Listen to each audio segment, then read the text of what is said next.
Welcome to another episode, flower friends. Our guest today is Matthew Wood, who has been a practitioner of flower essences, herbalism, and homeopathy for 45 years.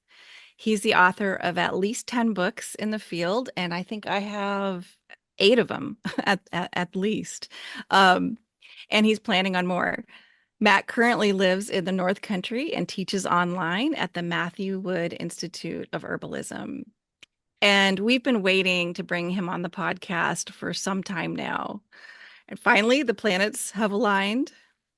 Mhm. Initially, we wanted to explore the intersection of flower essences, homeopathy, and herbalism. However, Matthew has recently published a new book connecting plant medicine to shamanic animal medicine with some fascinating insights that are really pertinent to these times. So, we'd like to dig into this connection, which is especially appropriate after our last episode when we talked about connecting to the unseen world with flower essences. And we'd love to explore what animal medicine and related flower essences are showing up for us right now, heading into winter solstice of 2024. Welcome to the podcast, Matt. Greetings. Glad to be here.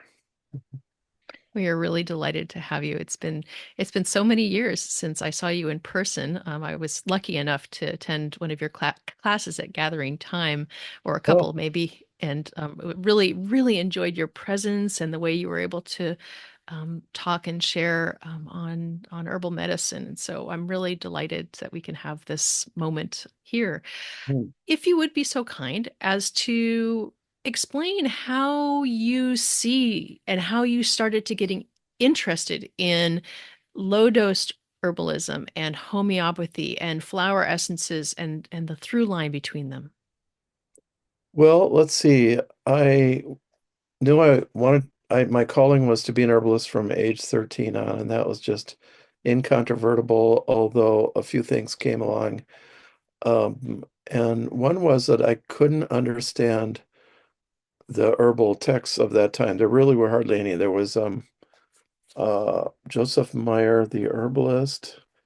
There was Maud Grieve, a modern herbal. And what's his name? Paul. There was the one published by the Seventh-day Adventists.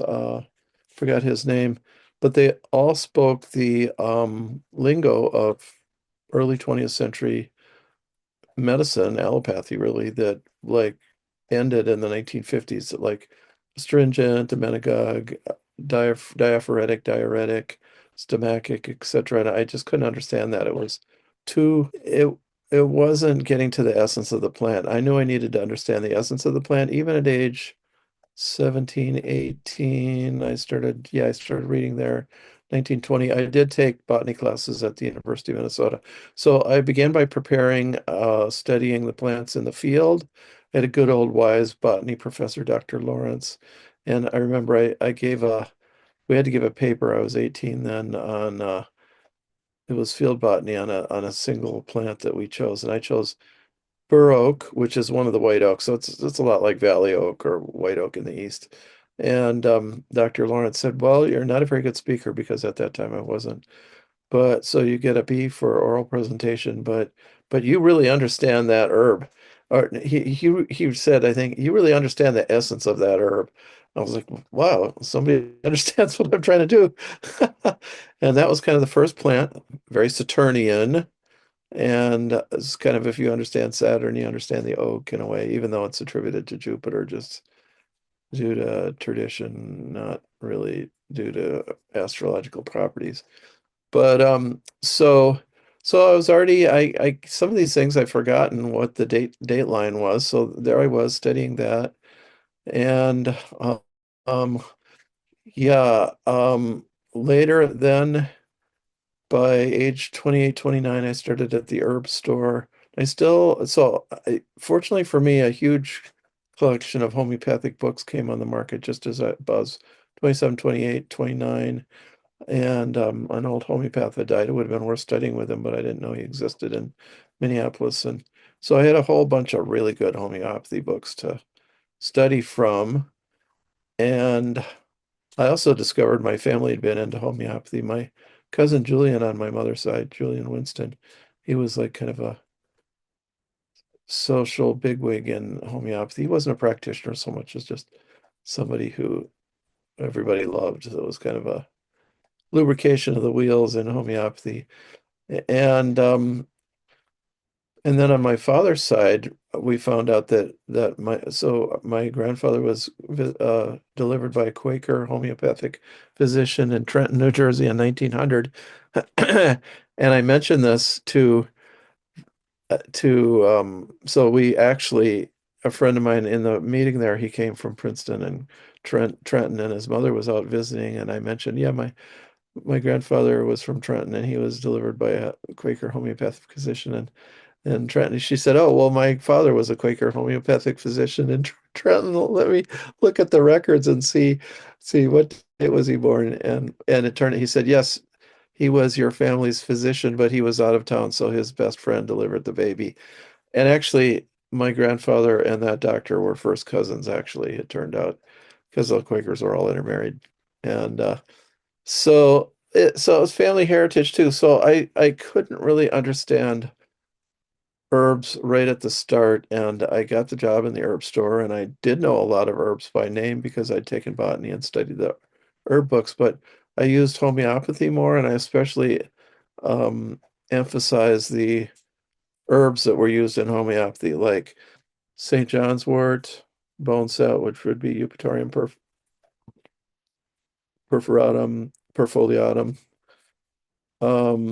Later, elder is in there, sambucus. Uh, Pulsatilla, I guess you could say, is kind of on the edge of, I still use the homeopathic more, not the herb. I wouldn't mind using the flower essence there. And there are people who use that flower essence. Um, Anemone pulsatilla, anemone was Wolfgangii or something strange, the American one. And um, so I started out, and then just ones that and then aconite and belladonna and the various, and chamomile, one of them. Um, Ignatia, which we don't use in herbal medicine, but it's a tree. So I had a preference for the plants over the minerals, but I learned some of the minerals too. I learned lycopodium, which I actually do use as an herb nowadays. So that was a start, but then I wanted to get to know the plants, and so there was Dr. Bach's flower and essences. Of course, that rang a bell with me. Now, I believe, Dr. Bach probably did believe this, but an essence works on the mental, emotional level and also on the physical. Actually, it works on the physical, emotional, mental, I'd say the spiritual. And although nobody can cause you to choose right or wrong except you. So maybe an herb could help you, deal with your trauma so you can make a better choice. But, this ultimate spiritual choices are up to the individual. But we certainly can help people understand themselves better and be in less pain. And that is very important. And that's where, the amount of improvement to the human race due to the Bach flower essence is just today, not to mention the Flower Essence Society and all the other essences, is tremendous. And to homeopathy and to herbalism. So I understood the mental emotional level, but I knew there was a physical level. So I began to study the Bach flower essences, but kind of as herbs as well. So agrimony, okay, so it's for mental tension, pain hidden behind a facade. I learned from practice, maybe this is a couple years later, that it was for pain where you hold your breath. That's a facade, Ah. And actually, that is due to a lack. You hold your breath to generate endorphins, and which are the body's natural opioids. And some people, I think, actually have a lack of endorphins, somewhat, coming into the world. And other people, they've just had too much trauma. So agrimony is very good herb that way. But agrimony is for pain, like it's kind of like caught in a bind for the Bach flower essence, but it's caught in a bind for physical pains too.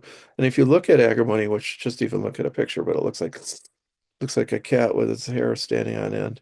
I remember I said to one one client, it's like a Tom and Jerry cartoon. That's just like my life. My life is just like a Tom and Jerry cartoon. It's like, oh my God. Now, as it actually happened, Borage did the most for her.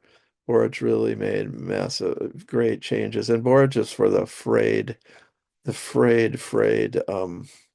nervous system and psyche.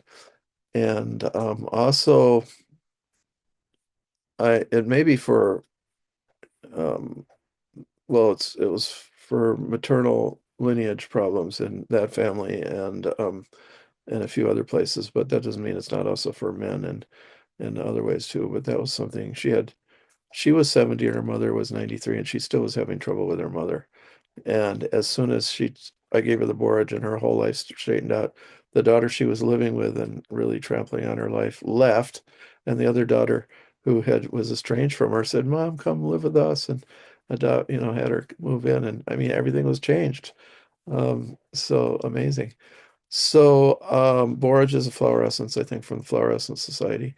Well, uh, the agrimony. Let me just Agrimony has physical pain like passing a gallstone or a kidney stone. Uh, but many other pains that are not necessarily passing of stones, and where you hold your breath or just feel a lot of pain, or so it's mental, emotional, both. And you see the signature there. It looks like pain, actually, like tension. Uh, I should say too, it's probably the only Bach flower essence where I prefer to use the pre-flowering, the leaves rather than the flowers. Well, there are some herbs that we would do like that, like lemon balm and sage. You collect before they go to flower, just because the plant gets rougher. So if you're using it as an herb, it's a little better as a to pick the leaves, and you pick the leaves off the side. Let the the leader go, because so that was one of my very first animal medicines. I was helping a woman who had the flu so bad that it dislocated her hips.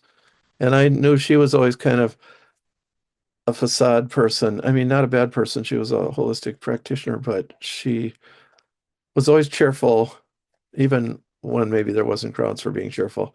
So I thought, oh, she's really an agrimony person. So over the phone, I told her, and I knew she had that remedy. So I said, use some agrimony.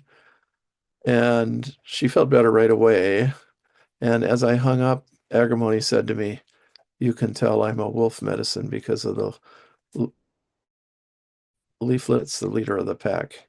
So that was the very first animal medicine I learned directly from the animal or the plant, and that does fit very well.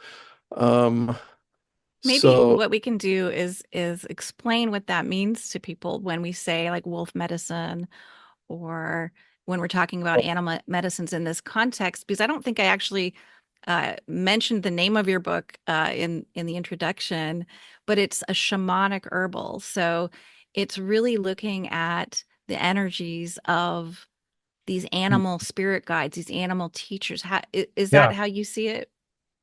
And how the yeah, plants, they have like different plants are associated with different animal teachers, yeah. basically. Well, so a native practitioner, Karen Sanders, who lives in Seattle, she no, or in Washington State rather. She said, "Oh, you don't know what the spirit signatures are?" And I was like, "What?" She said, "That's when the plant looks like an animal or is used by an animal, then it has special power." And I was like, "Whoa!" I was waiting for that my whole life, because when I was 15 already, before I'd hardly even studied herbs, but I was always thinking about them already. I knew I was going to be an herbalist. I thought, oh, the correct way to classify herbs is by animal. Like, like where the heck did I get that? Like, okay, yes, I did grow up. First 2 years of my life, I did learn to speak Muskogee, not speak it, but listen, knew what it was and English. So we lived on a remote reservation in the Everglades in the middle of nowhere, 50 miles by dirt road to the nearest town, the Seminole Reservation, the Big Cypress Reservation. There's a freeway cutting through there now. But so maybe I actually did get that information from them, because they were nearly, I mean, the old people were nearly pre-Columbian, is what the anthropologist who was an Indian himself said to my father. And they'd only been in treaty relationship with the federal government for 18 years, count them, when we arrived in 1954. So they were like wild Indians. I say that in a positive sense, out of the bush. But and some of them still hadn't signed with the government until 1963, the Tamiami Trail people. And but um so yeah, that idea came to me very early, and then she explained what it was, and I was, oh, the plant looks like an animal or is used by the animal. So we have agrimony, looks like the leaf looks like that with leaflets on the side with a bing leaflet on the end. Didn't mention anything about tension, but it very definitely is for tension having to do with hierarchical situations. And I did mention that plants work on the physical, emotional, mental, spiritual level, and on the magical. And I know of no plant that acts on the magical more than agrimony. I've seen it again and again and again. I just was reading an herbal of somebody who had used it that way. And it's just kind of shocking that it will change environments, things you're nodding. Maybe you've seen this happen. You just put it on some legal papers, or you got to be in the right. If you're you're in the wrong, it will rule against you.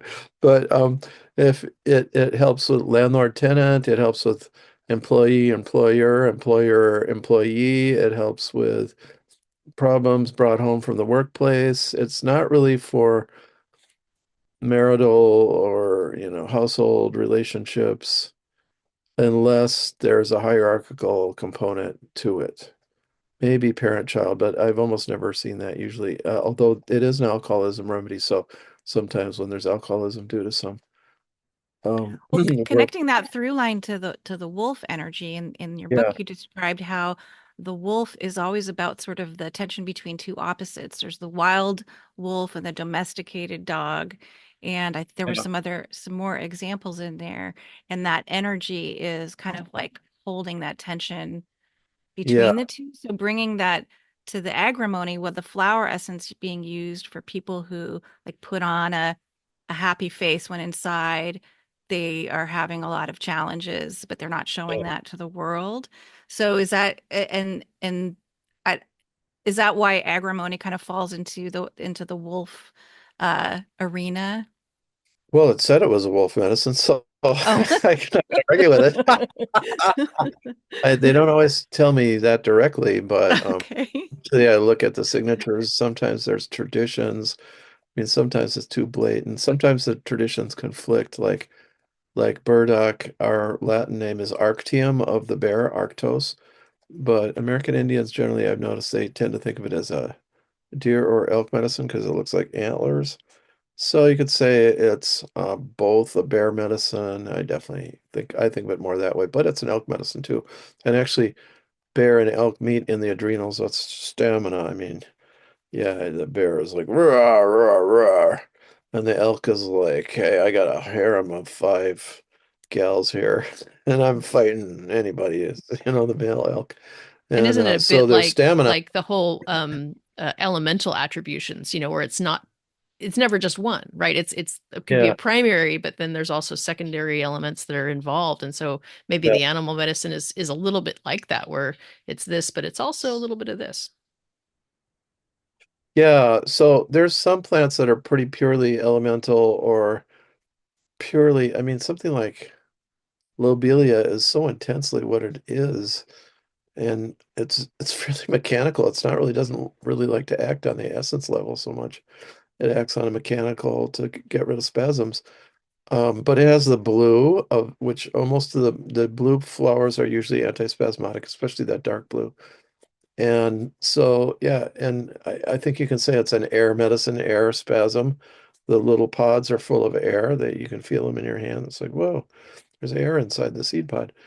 And so I don't know what plant I thought of an animal for that. I don't know, but it's quite a complicated thing and yet simple.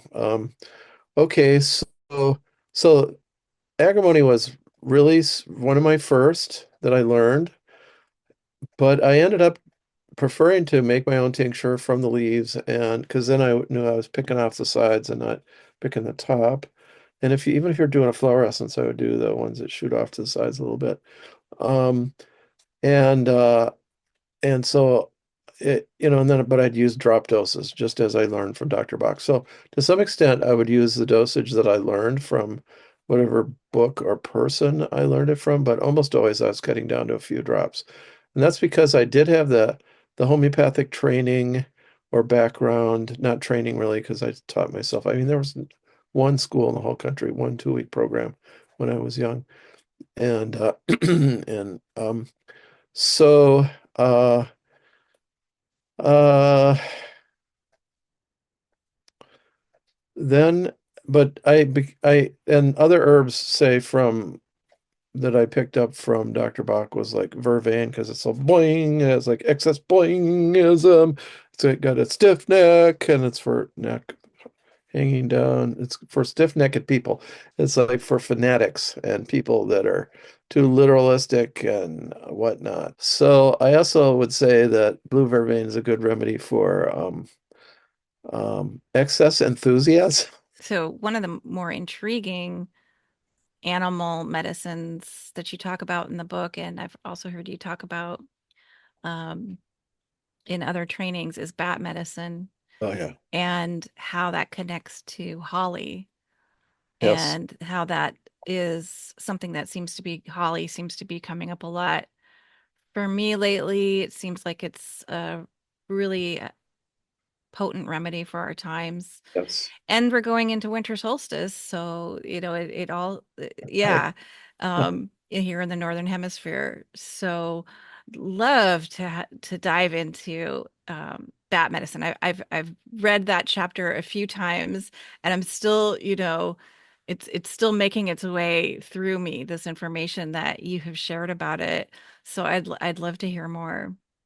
Okay, but first, I just wanted to throw in one particular thing, which was that why do I use small doses? So yeah, well, I kind of was homeopathy was my training wheels. So I began to understand herbs and use more and more and more and more herbs. And doctor's signatures was always a leading light, and it didn't have to look like an animal necessarily, like just the mighty oak has that Saturnian kind of dry, astringent strength look, and kind of the essence of oak. Well, that's another Bach flower essence is the mighty oak is broken down. So people that try to out integrity the issues of life, and uh, you know, uh, it's admirable, but not always going to work. So, I mean, you could You can do say, that for about 27 years and then you fall over, right? right, yeah, yeah, mostly probably at your first Saturn return or your second. But so it's not just that I learned my herbalism kind of first through homeopathy and flower essences, but also I almost never make political statements. I just hate politics. I was raised by like political fanatic family, and 10th generation Quakers, so they're like really abolitionists and all that back there. But so anti-war, World War II, my grandfather was secretary of the War Resisters League. I mean, that's like taking a stand. That's like most hated job in North America at the time. And helping the war resistors. And so uh but the political statement was that I didn't feel there was a significant difference between the essence of the plant is where the healing power is. And there's not that much of a difference between homeopathy, flower essences, and herbs when you're dealing with that level. Okay, so that's true for essence healing, but yeah, you can use herbs as like almost drug-like for their material effects, like mucilages, like marshmallow root. Like I remember I've had some cases. There's better drugs now, but in the '90s, cases of um, enteritis and colitis and Crohn's disease. And oftentimes I could stop it just absolutely, but not always. But I did find marshmallow root capsules, especially, was a good palliative for that type of disease because you swallow it whole. A kit tablet would be even better, and it breaks down, the stomach goes down, or breaks down the small intestine would be even better. And you coat and soothe that area, and you can accomplish a lot. It certainly doesn't interfere with the drugs if you are on drugs too. So that's a case of an herb that you're using not the essence very much at all, but really the material properties, and that's okay. And that's where like food and herbs overlap a lot. And yeah, but you can also use mullein. I've used mullein in small doses for drying out of the joints. Um, uh, Dry mouth, tongue is dry, powdery kind of exfoliation of the skin around the mouth. For the essence, for someone who is drying out and needs more lubrication, not to counter some disease like that, but because that's their essence. So in using low potencies on all these things is kind of a political statement. It's all the same. Homeopathy, flower essences, and herbs, all very similar, although what I've come to realize, I'll get to the bad medicine in a little bit, is that so Dr. Bach putting the plants in water, clean water in the sun. Well, now we know since about 2000, the research of Gerald Pollack, Pollack, you know about him, yes, that water changes in the presence of sunlight hitting a hydrophilic surface, which would be the bowl and the flower. And therefore, that's really powerful. We don't know all about that, but the alchemists collected the dew. They felt it had special property. Dr. Cooper, whose son was one of probably Dr. Bach's best friend, and Dr. Cooper did or Arbora, what was it, Solar Remedies, where he left it plant. He put the whole plant in, not just the flower, the whole plant and flowering in the sunlight for 1 hour, 2 hours, 3 hours. He'd go, that'd be 1x, 2x, 3x, Arboro, whatever. And that is mentioned in my book because I felt that Dr. Bach had predecessors, and Lahant Cooper, Dr. Cooper's son, was one of them. And so there were people, I'd almost say unconsciously aware of the difference between regular water and sunlight infused water until Gerald Pollack showed up and proved that there was a significant difference. And like, if you were to I remember a friend at a conference, she got sick and there was a Vietnamese doctor there and she went to him for advice. It was a international herb symposium in Wheaton, Massachusetts, and he said, throw water on roof, drink. Like it was like get it in the sunshine, drink the water. Well, so we don't know. The Bach flower essences may be more a portion more absorbable, appropriated, because they are fixed in the sunlight in water like that. And all the water in our body is that, he called it easy water just for short. And it is all that except what the cells release is H2O, which is like wastewater, which probably is a lot what comes out on it. It's absorbed by the veins, goes back to the lungs, comes out on our breath. Okay, so that is so at any rate, I that's my use of the low potencies and various different, and sometimes a homeopathic at 3x, 6x. It's hard to get this 3x anymore, but I would really like those low potencies sometimes. Okay, on to your question. Yes, there's herbs for our time.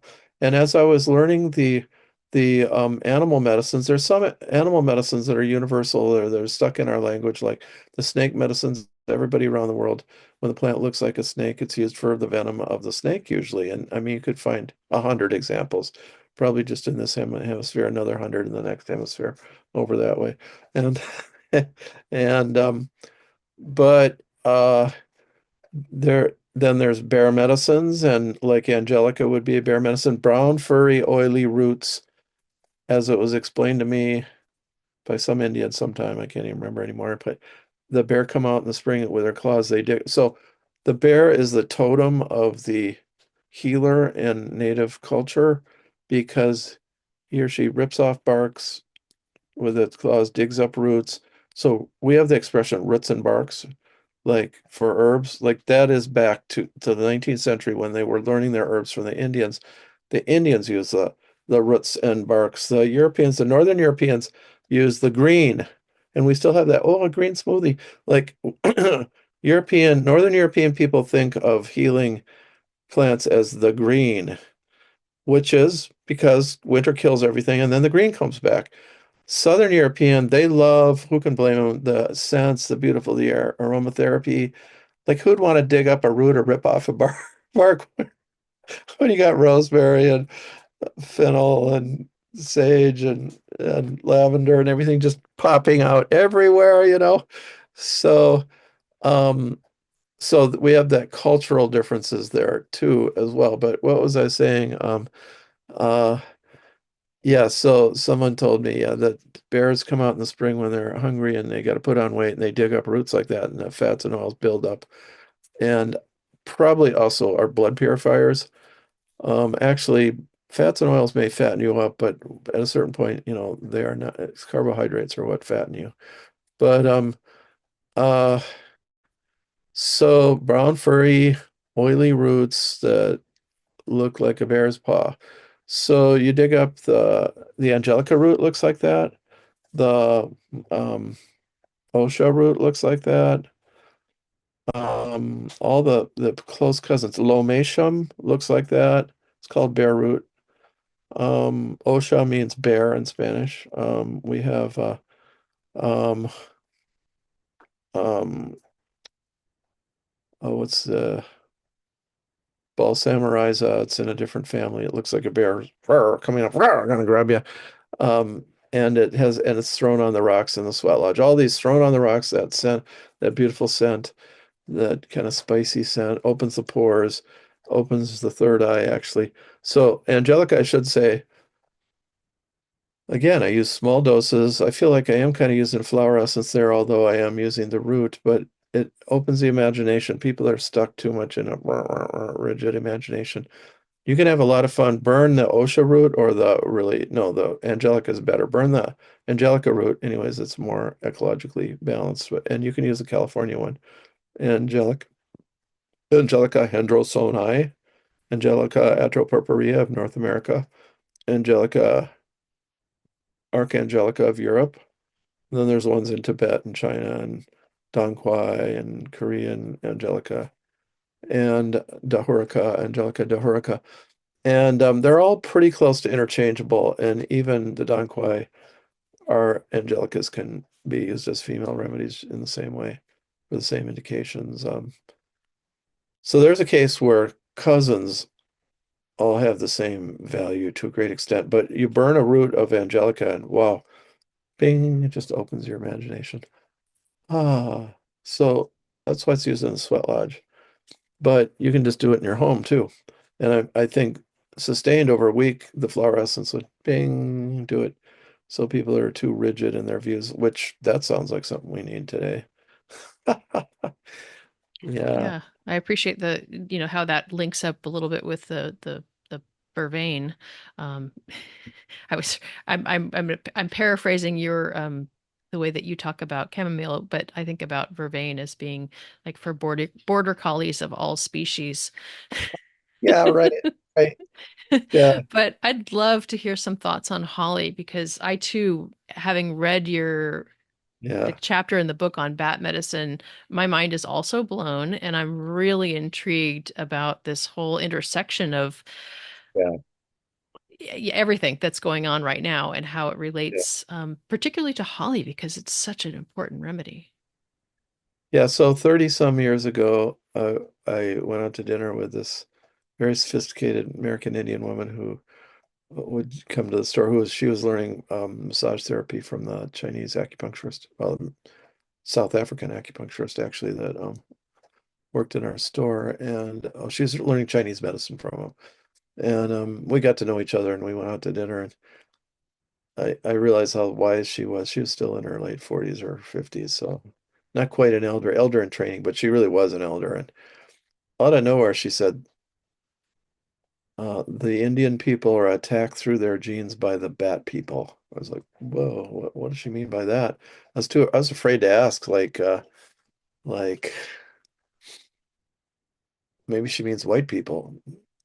She didn't though. So I asked my friend Arlo Omaha. He hung out at the store in those days too, and great days at the store, 30 when I was in my 30s.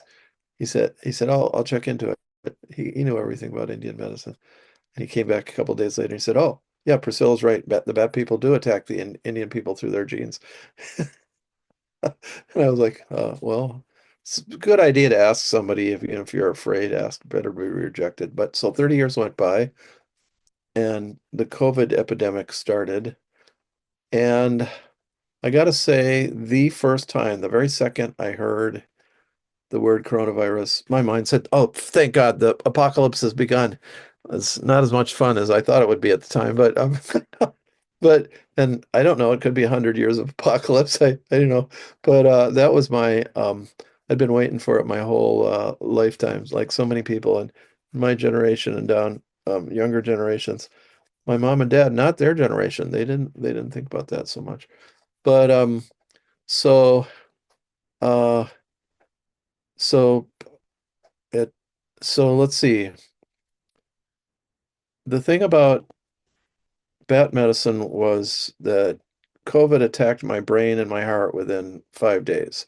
And I felt if that was a human being, they hated me. And therefore, I was going to use holly. And I started using holly right away, and it was greatly helpful. I had originally used it for Bartonella, the Lyme disease co-infection. That attacked me within 5 days in the brain and the heart, even more. I felt, wow, this really hates me. And it took me a couple months to say, okay, I've tried other herbs. I'll try the holly. Man, within 5 days, it was just like, boom, nailed it, nailed the door shut. It was gone. But so I felt like if it was a human, it would hate me. And I felt like if you got hated by someone you were unaware, like I'm a little bit more aware or a little bit more anthropomorphic, where I think of animals and viruses and bacteria as like living things that have mental, emotional traits. And if you didn't know that, you would feel hatred. You would feel like somebody was hating you unfairly. Then you would start hating other people, and then you'd be really angry. And Bartonella is famous for anger. So I saw that as like the Holly pattern. So I do go one step beyond Dr. Bach. So it's for anger where the person was hated and perhaps they didn't go through it. They didn't understand it and they absorbed it. They became it. Somebody else hated them because it's for irrational hatred where you irrationally hate someone else or they irrationally hate you. So I thought, wow, this is like bat. And then then I began reading bat medicine even the I still have it memorized. The January 22nd, 2020 Scientific American on the origins of COVID said that it was the spine of a bat virus. And then somebody even said, oh, the holly leaf looks like a bat online. I was talking with people. Yeah, wow. Plus, I read up that in the darkness, the American holly is a little darker than the English one. And it's so dark in there that the bats will live in there if they can't find a cave. It's that dark. But they must do that with the English one. But I think the English one would not be quite as dark unless you're in a good forest where if it was just out in a field, I'm not sure it'd be quite dark enough for the bats. But so wow, it's a bat medicine. They use it and it looks like them. Also, it turned out Maud Grief said that there was research that the spikes and the curling on it form when it gets attacked by viruses and bacteria. Well, Matthew, back in the early days of the pandemic, you had started a Facebook group called like the spiritual implications of coronavirus. So I Yes, was like right on, I was in there oh, and it was an great. interesting discussion. Yeah. But I didn't actually get that virus until this year. So I managed to avoid it until Mhm. May of this year. Yeah. And I wouldn't have been able to maybe relate to what you've written and said about it without having experienced it because I remember feeling so much negativity, like it hated me, like it was just there was so Yep. much darkness. It was Yep. so dark in Yeah. negative, in such a negative way. And I'm no stranger to the underworld and Dark Yeah. Nights of the Soul and shamanic journeying. And but this was Yeah. different. This was Yeah. a very Evil. different, evil, dark Yeah. feeling to it. And uh what you wrote in the book about how bat medicine operates in darkness, not necessarily drawing us to the dark side, but it functions in the darkness, in the parts of ourselves that we neglect Yeah. to develop, Neglect. that we don't know about, that we reject, including past generations, ancestors that have been ignored and forgotten, Yeah. lifetimes in history that were forgotten. And so ever since then, interestingly, I have been doing shadow work. I have been just like stuff has been coming up from my past, from my ancestors, from my Yeah. um reincarnated lines to heal. Like I've just been Yeah. kind of going through kind of one thing after the other in shadow Yeah. work that I've been working with, and it's been a very good thing. It kind of it was a catalyst to maybe get me to do some of this harder stuff. Wow. Yeah. Okay. Now, I do have to say that the first coronavirus Delta, the first thing actually had a positive effect, although it challenged you. It caused lucid dreaming. I had a friend who had lucid dreamings for 3 years after being sick. I had another friend who had nightmares three three to four times a week for the next year. So it caused lucid dreaming. I had lucid dreaming. I dreamed about dragons, and they told me all about themselves. I learned about the I don't know what to call it, the natural history of dragons from the Garden of Eden to the present, and it caused me to get land in Upper Michigan where they love the copper ore, and they're established up there. And by golly, I mean, my friend Phyllis was talking to a guy from Upper Michigan in the hospital in Arab, Alabama, and she started talking to him, and he brought up on his own the dragons and the copper. It's like this is known out there. They love it because copper grounds them because they're sensitive to EMFs, but it turned out. So yeah, but that could have been nightmares if I wasn't, interested in it and really learning from it.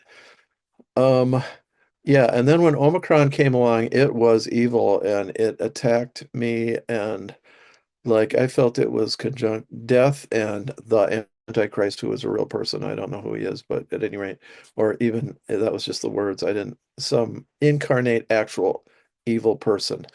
And a man, by the way.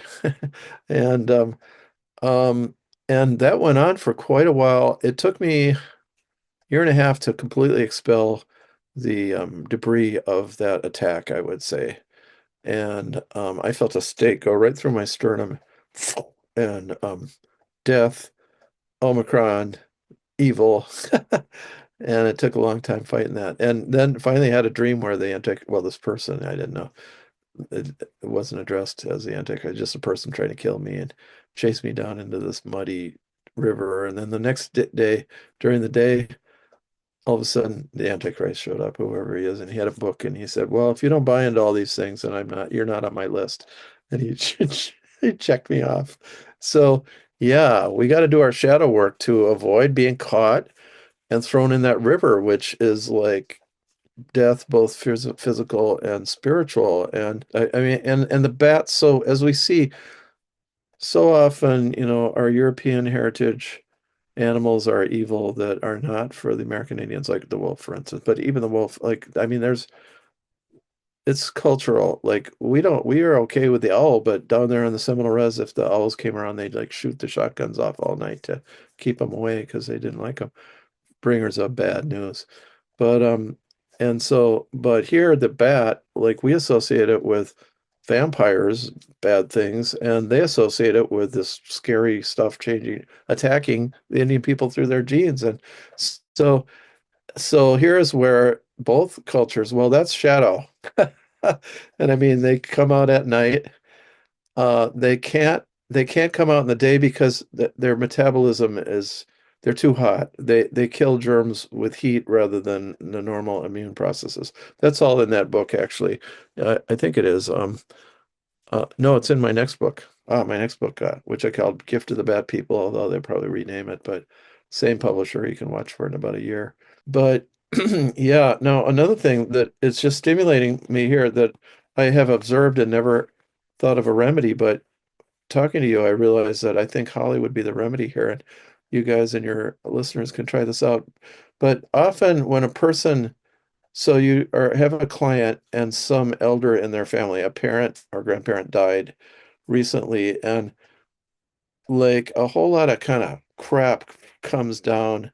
They become just a bunch of crap shows up in their life. Now, yeah, like sometimes there is crap, like the estate, they've got to manage it. It's a mess. The family's fighting over it.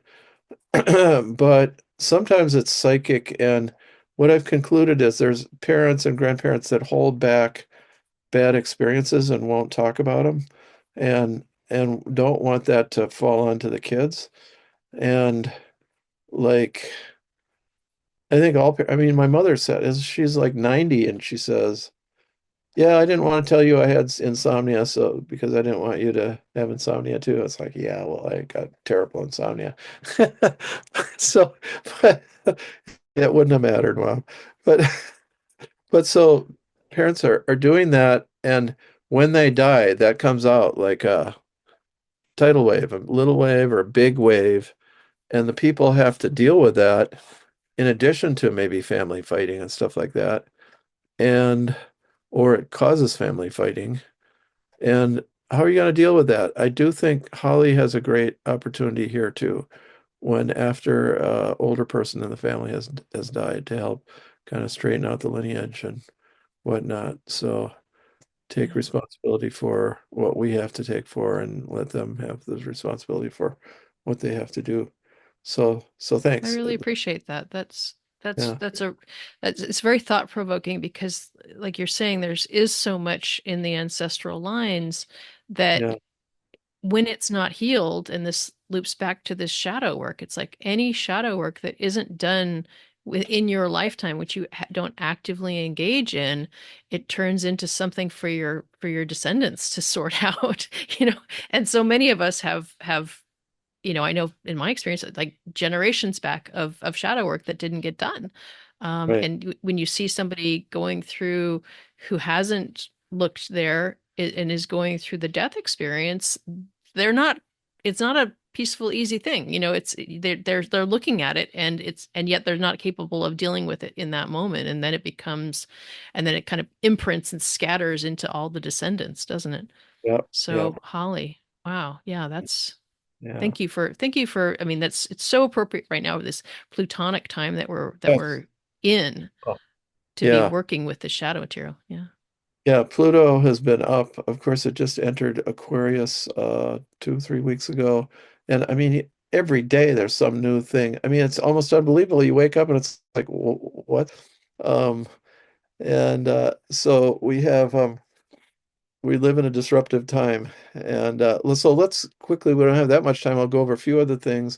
And this would be through the pineal gland. So the pineal gland opens up through the top of the head to the golden cord up to the creator, heavens, and then but it goes down through our bodies, down through our feet into the earth. And my friend Susan, before she died, almost exactly a year ago now, yeah, it was about the 20th, so it's really close here. She said she noticed she was a seer. She said, "Oh, everybody, people, I see people are cut off on their feet and above their head.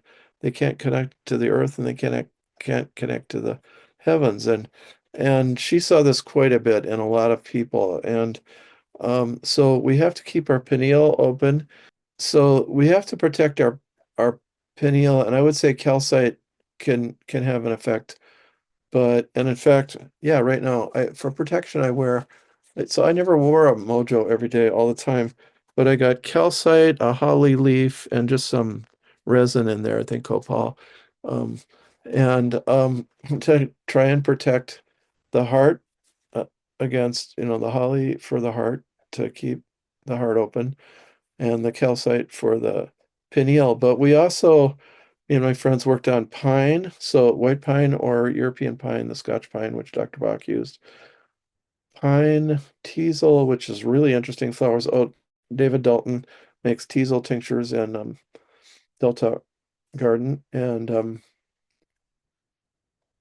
mullein. Mulleins really it's a shamanic herb. I probably didn't emphasize it enough in the book. Oh, it's a shadow working book. I wouldn't take mullein and holly at the same time, probably, because it would be a bit too much. But the outer leaves of the mullein lie on the ground and they're kind of flat, and some witches call it graveyard dust, although there's other graveyard dust too. And then there's the center part, nice little healthy little furry part. So that relaxes the nerves, the plant told me, in altered reality. And in fact, I mean, it was like a hallucination because I thought it was like a real thing. When I talked to Jim McDonald, who I thought had told me about, it, he said, I never said that to you. But the plant said the the inner part of the plant relaxed the nerves, and the outer plant part, the old leaves, gave you nightmares. Well, I was kind of reticent about using it for a long time, but there's constructive uses for nightmares too. And it actually helps with insomnia because, like me, I lie down, I get real alert, but it helps and it makes you alert, and then you pass into dream time. But then you'll have um, dreams that uh, help you, that you'll have nightmares that help you do shadow work, you know. So I used it recently. This is so amusing in a way, but it was kind of terrible. I had a nightmare where I was taking a test. It was like a pre-med test or a medical test, and all the questions were like, if you've ever read a science paper written by a scientist who doesn't know how to write, it's just terrible, like just barely logical, like all this gobbledygook science lingo. And it was multiple choice, and it was so messed up I couldn't even find where the multiple choice questions were. And I figured, well, at least if I guessed, I'll get it 25% right, but I couldn't even find the it just went on and on trying to, and it was like, wow, that was a nightmare. Like it wasn't very personal, but it was like trying to understand things, and trying to, maybe your mind being too focused on stuff or something. So part of my insomnia.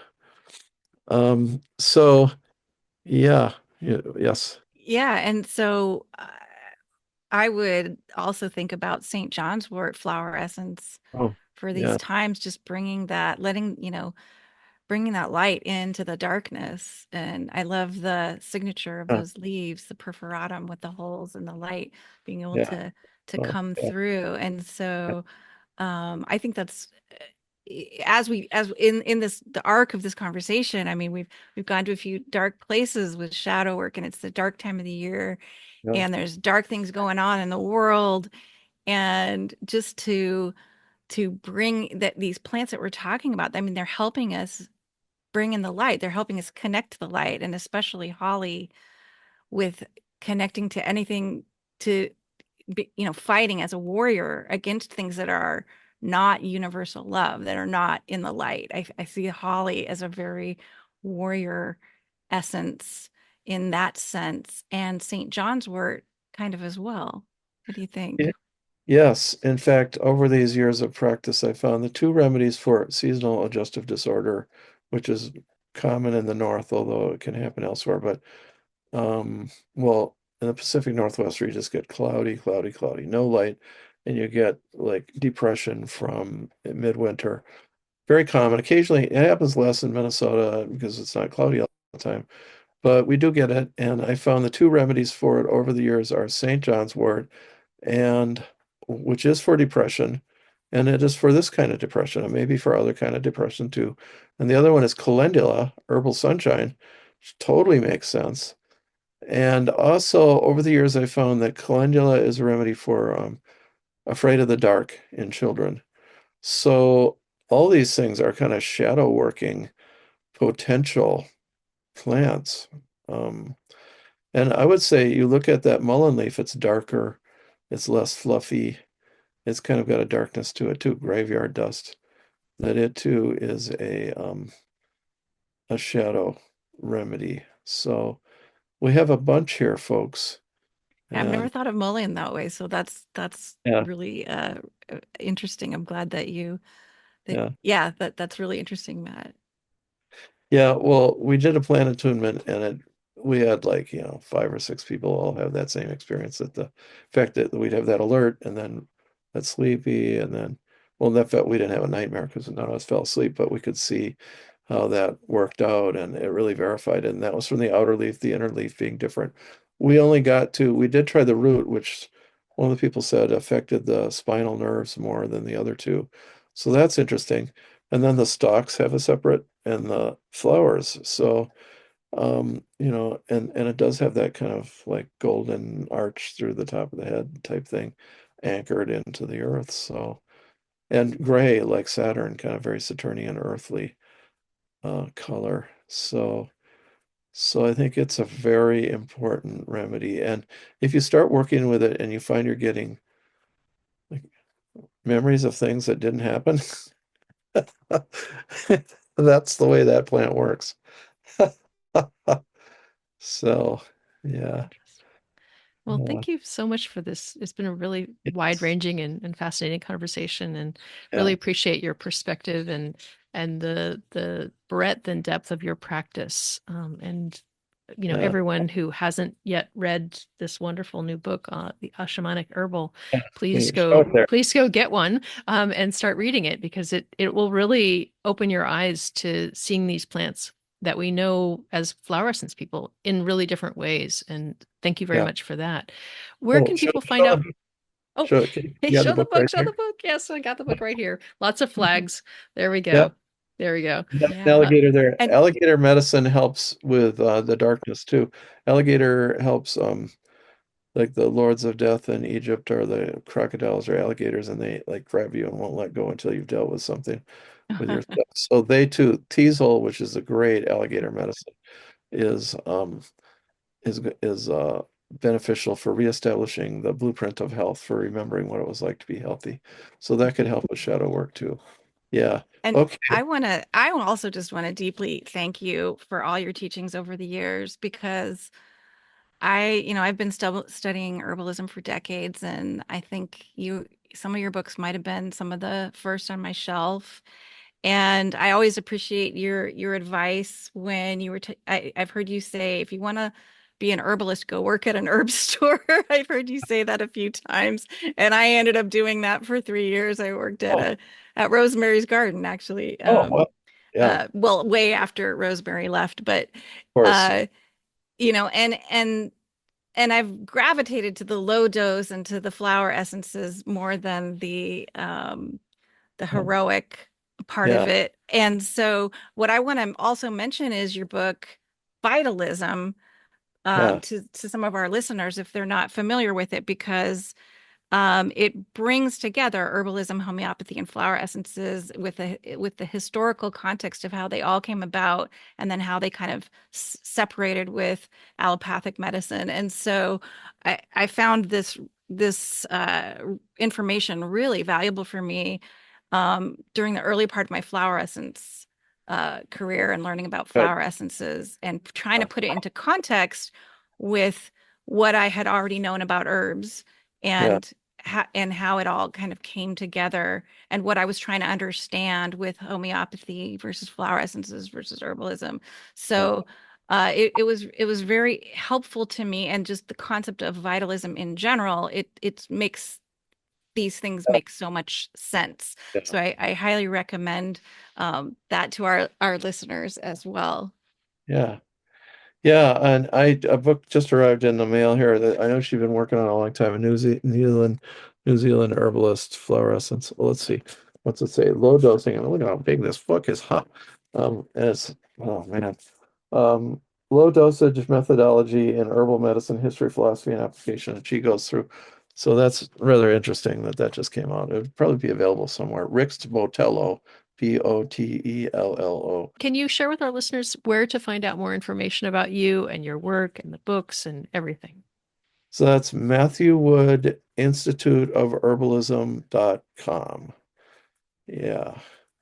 And we actually have a first year course now. We're finishing our second year. It'll be coming out in January. And then we'll work on the third year clinical. So it'll be a 3-year program. And then I'll be able to rest a little bit or fill in the pieces here and there. So, but it's a herb program based on the essence idea. Yeah. There's not a lot on flower essences, but we'll wait and we'll get that there's just the kind of things I talked about here, how flower essences influenced me. Well, the Doctrine of Signatures class that's at your school is very helpful, I think, to Oh, people studying yeah, flower essences. And, yeah, that's what we do is we look at the plant signatures very deeply as yeah, well. So, yeah. But lots of yeah, other great herbal courses at that school. I've taken a few of them. And you also have astrological tie-ins. So for people interested in that, medical herbalism.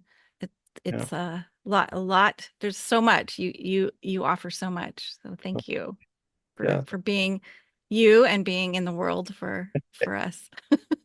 Well, thank you. And thanks for, because I've had some insights here. It was very interesting to hear about your experience with Omicron or the later, well, it's even after Omicron with the now, now COVID is causing shadow working, I guess. Either you get caught in it or you've worked the shadows. Yeah. So yeah, and this idea of Holly and the ancestors and or the immediate family. And just it's kind of fun. I hadn't thought of going over the wintertime shadow working remedies, but what a great thing. So all right. Well, Great. Thanks Thanks again. for good. spending this time with us. Yeah, thank you both. Yeah. Bye.